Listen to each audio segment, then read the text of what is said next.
بیا بل غټه ګناه چې هغه دروغ ویل دي دروغ عظیمه ګناه ده چې دومره پورې علما ویلي چې ټول ګناهونو جرړه چې کوم دی دی بنیاد دا دروغ ویل دي او قرآن کریم کې الله دا ویلی چې د منافقانو صفت دا دی ولهم عذاب علیم بما كانوا یکذبون دی منافقانو ته چې عذاب ملاویږي درناک په دې وجه چې دیو همیشه دروغ ویل د منافقانو صفت کې دا ذکر کړی چې دیو دروغ وایي او حدیث کې راغلی نبی صلی الله علیه وسلم فرمایلی آیت المنافق ثلاث د منافق نښې درې دي نو پای کې اول نمبر دا و اذا حدث کذب کله چې دې خبرې کوي دې دروغ وایي کفار راولګېدل او مقه دروغ هغه دروغ چې د هغې په وجه باندې سړی په نور ګناهونو کې مبتلا کېږي هغې چونکې قرآن هم مطالعه کړي حدیث هم مطالعه کړي د هر څه لیدلي دي او د هر څه په دې ځان پوه کړی دی چې کومه ګناه سړی په نور ګناهونو کې مبتلا کوي نو پای کې یو ګناه د دروغ وه چې نبي صلی الله علیه وسلم فرمایلي ایاکم الکذب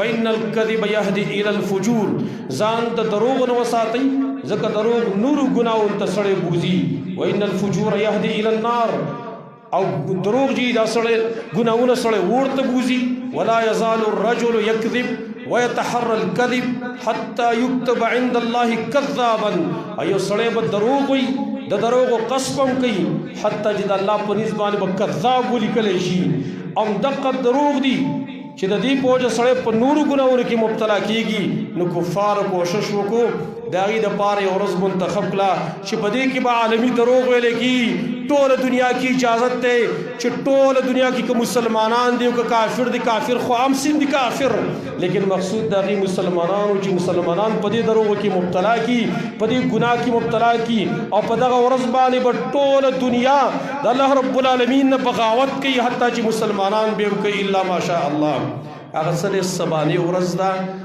اول تاریخ چې ته 1 اپریل وایي نوم یې وله ایښودلی 1 اپریل په دې کې ټوله دنیا کې به دروغ ویلی کېږي کفارو دا سازش دی چې مسلمانان په دې کې مبتلا کی مسلمانان بیا په ځان پوهېږي نه نو بیا په فیسبوک باندې په واټساپ باندې په ټویټر باندې او دارنګې په نور چې کوم آلات دي د میډیا په دې ټولو باندې دروغ نشر کوي ټوله دنیا په دې کن کې بیا مبتلا ده سبا دغه ورځ او تعجب خبره بیا داره چې هم دا مسلمانان دي هم په دې روژه کې روژه په خوله باندې به بیا دروغ ویلي خپل روژې ته هم بیا نه ګوري صرف طنز مزاح خلکو د هغې خندول دا د مقصد دی خلکو له دوکه ورکول مقصد دی ای مسلمانانو تاسو چېرته لاړئ کفار ولې ارغوال کړئ کفار ولې ستاسو دین خراب کو تاسو تم دغه شان د ګورې مدد ورسره کوئ الله خدای ویلي یا ایها الذین آمنوا اتقوا الله وکونوا مع الصادقین ای ایمان والو د الله نه ویرېږئ د رښتینو خلکو ملګرتیا وکئ د دروغجنو خلکو ملګرتیا مه کوئ دروغ مه وایئ تاسو او بیا داسې دروغ په دې وخت کې ویل کېږي امام مسلم حدیث نقل کړی نبی صلی الله علیه وسلم فرمایي سيكون في آخر امتي اناس يحدثونكم بما لم تسمعوا انتم ولا آباؤكم فإياكم وإياهم رستا په آخر وخت کې به زما په دې اخرینی امت کې به څه خلک دي تاسو ته به هغه خبرې بیانوي چې نه ستاسو اورېدلي نه ستاسو پلرونو اورېدلي دي وایي دومره دروغ به وایي عالمي دروغ ځان ته وساتئ د هغې نه ځان هم د هغې نه وساتئ هغې هم د ځان نه وساتئ خو هله مرانه شي وایي نبی صلی الله علیه وسلم دومره پورې فرمایلي ثلاثة 3 قسمه خلک دی لا یکلمهم الله الله ورسره خبرې ونه کي یوم القیامت په ورځ د قیامت ولا ينظر الیهم ولا یزکیهم نه به ورته وګوري او نه به پاک کړي ولره ولهم عذاب علیم او دای دپاره درناک عذاب دی المنان الذي لا يعطي شيئا الا منة یو هغه زباتنه کوونکی کس دی چې چاله هیڅ شی نه ورکوي مګر په زباتنې ورکوي ولا او دیم والمنفق سلعته بالحلف الكاذب یا بالحلف الكاذب او بل هغه کس دی چې په دروغ قسم باندې خپله سودا خرڅوي او دریم والمسبل ازاره آکس چې هغه خپلې پنسې خپل لنګ د ګېټو نه لاندې کوي دې 3 قسمه خلکو ته به الله نه وګوري نه به ورسره خبرې وکړي نه به یې پاک کړي او عذاب علیم دی ولا دروغ خو هغه ګناه وه چې دای په وجه باندې د انسان دغه د تجارت دغه د خرڅولو اغستلو د ټول برکات ختمیږي. نبی صلی الله علیه وسلم هغه فرمایلی البیعان بالخيار ما لم يتفرقا. اغستونکي او خرڅونکي دواړو د اختیار دی چې کله خپله سودا برقرار ساتي که ماتوي، خو پای کې دا ویلي فإن صدقا وبینا بورک لهما فی بیعهما. که دوی رښتیا وویله او کوم عیب چې په سودا کې وه ښکاره کړو، بورک لهما فی بیعهما، خپله سودا کې به برکت وغورځولی شي. وإن كذبا وكتما محقت بركة بيعهما او كما قال عليه الصلاة والسلام. او خدي دوړو دروغ ویل پر سودا کې، اغستون کې دروغ ویل، خرڅون کې دروغ ویل، او هغه عیب پټ کو، د دې بيع او د سودا برکات په الله ختم کی. دا بيع به هیڅ برکت نه وي. کله دا سودا ووم کی خو نور به په الله ډېر مصیبتونه راولي چې ټول مال به الله پای کې ولګي. بلکې یو حدیث کې دومره پور راغلی دی، امام احمد نقل کړی دی، امام ترمذی حاکم نقل کړی دی باسناد حسن. نبی صلی الله علیه وسلم فرمایي ما حلف حالف بالله فادخل فيها مثل جناح بعوضة الا كانت نقطة في قلبه الى يوم القيامه. چا چې قسم وکړو په الله باندې او په قسم کې د ماشي د وزر عمر دروغ شامل کړو، د ماشي د وزر عمر دروغ یې پکې شامل کما یو ټکی پکې وران وي، یو ټکی پکې خلاف حقیقت وي، الا كانت نقطة في قلبه الى يوم القيامه. دا به یو داغ د په زړه کې تر قیامت پورې. دې کې څه ته اشاره وه؟ دې کې اشاره دې ته وه چې د دې سړي په زړه کې دا داغ وشو، د دې سړي خاتمه به بیکاره وي، د خاتمه به خراب وي.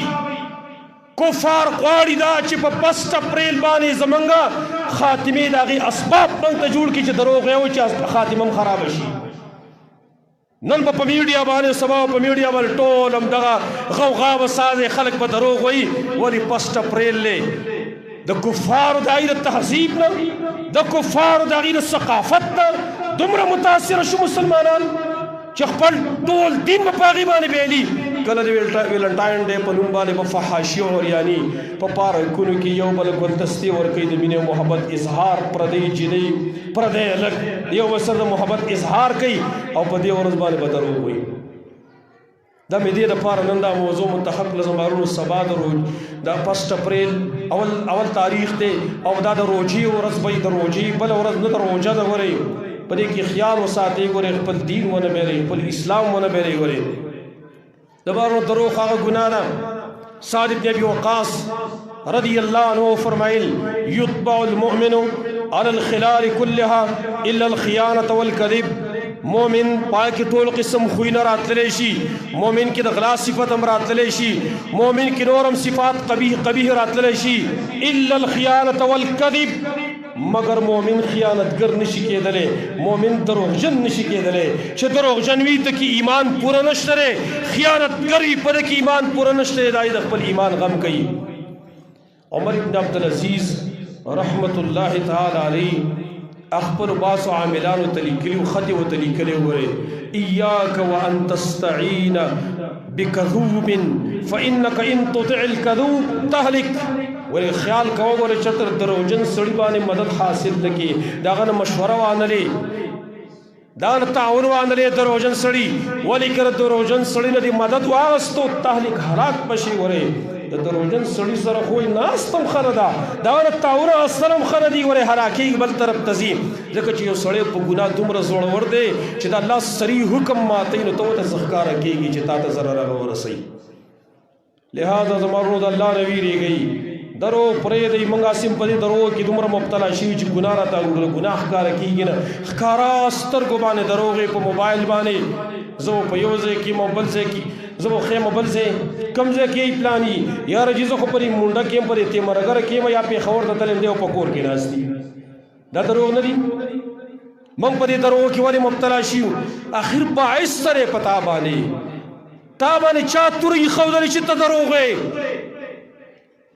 خو د دې اصل وجه دا ده چې کم چا سره د خپل الله د رضا غم وسی کړه نو هغه دروغ نه وي. او چې څوک بې پروا شانته وي زمونږ په شان ده بې پروا تیرې دا الله څه خیال نه ساتي چې الله دا به خفه شي یا به خوشحاله شي، څه خیال نه ساتي چې ورګډ دی چې څه وایي هغه وایي. الله نه ویرېږئ کله چې خبرې کوي رښتیا وایي، دروغ نه وایي. خاص کر څه باندې چې کومه ورځ ده په دې کې خیال وساتئ. خپل روجې هم خرابې نه کړي. ما مخکې تاسو ته حدیث ابتدا کې ویلې من لم یدع قول الزور والعمل به فلیس لله حاجة فی ان یدع طعامه وشرابه. چا چې دروغ وینا دروغ کارونه په رمضان کې پرې نه ښودل، الله ته هېڅ ضرورت نشته دی. که دی خوراک کا کوي دی دې ته هېڅ ضرورت نشته دی. ټول کوه تا ته څه ضرورت دی چې ته خوله دې بنده کوي د خوراک او رسکاک نه. شریعت موږ ته دومره اجازت نه راکوي. یوې زنانه د نبي صلی الله علیه وسلم په مخ کې ماشوم غږ وکړ راشه څه شی در کوم دله. نبي ورته ویل رښتیا ول ورکړي؟ ویل او رښتیا ورکوم وله. ویل که تا نه وی ورکړی ستا په عملنامه کې به یو دروغ لیکلی شوي وي. موږ ماشومان ته څومره دروغ ماشومان موږ په دروغ راواړول. کدی بیاني زموږ څومره زیاته ده په دې خبرو کې. په ګپ کې دروغ ویل هم ناروا دي. ګورئ گپ کې هم به دروغ نه وي. مونږه خلک خندو د خندا په بنیاد باندې دروغ هم پکې ویسته. دا جن په رښتیا راواړوئ چې دا په رښتیا راواوښتلې په دې جو باندې به کلمه توحید ډېر په اسانه باندې جاری کېږي. لہذا خیال دې خبرې وساتئ. د کفارو زیر اثر نشي، د کفارو دای په جال کې را نشي. کله په یو نوم باندې کله په بل نوم باندې زمونږ ایمان زمونږ اسلام زمونږ عقیده دا خرابول غواړي. خواهشات دې موږ ته رامخې ته کړي دي. مسلمانان یې په دې خواهشاتو کې مبتلا کړي دي چې په خوله باندې څه وایي او کدارنګي خپل خواهشات په کومه طریقه باندې پوره کوي. پوره کول غواړي. د الله او د رسول د آخرت هیڅ خیال نشته دی. الله نه سوال لاره چې الله زمونږ ژبې په رښتیا باندې راواړوه، موږ د دروغو نه واړوه.